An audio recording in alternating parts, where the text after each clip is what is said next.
Alors, il y avait dans l'émission Avec Philosophie ce matin sur France Culture un débat sur la traduction avec Aïda. Et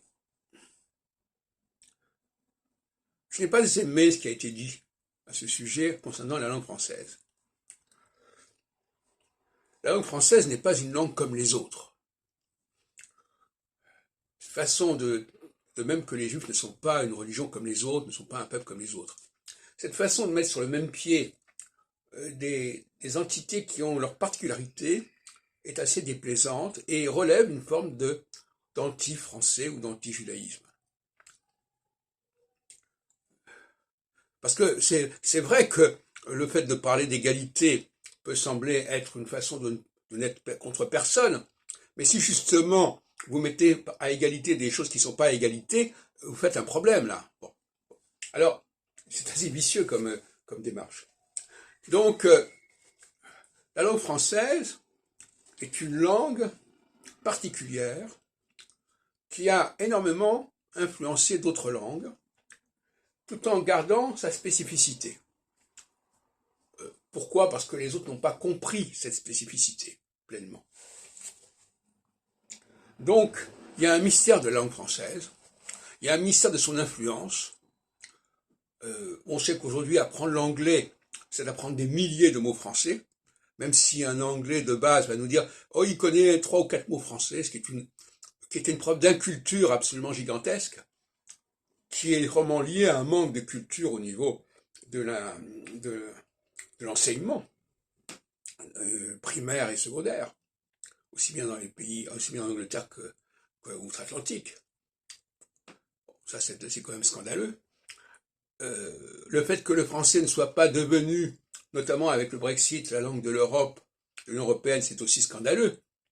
Parce que c'est vraiment la langue, c'est la langue dominante par excellence, historiquement.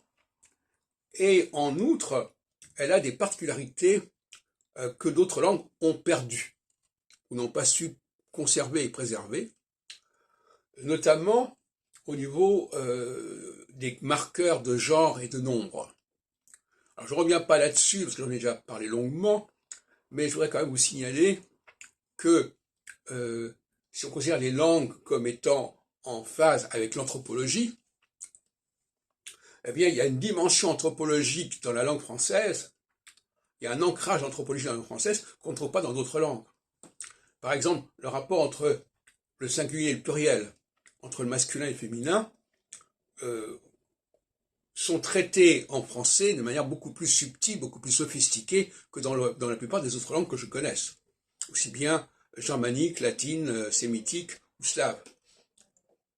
Et, par exemple, ce que j'appelle la notion de réduction. Réduction, c'est une notion qui est très importante au niveau des élections. Qu'est-ce que c'est qu'une élection? Sinon une réduction. Une réduction du multiple au singulier, du pluriel au singulier. Puisqu'on part d'une foule, aussi bien d'électeurs que de candidats, et on arrive à un seul personnage.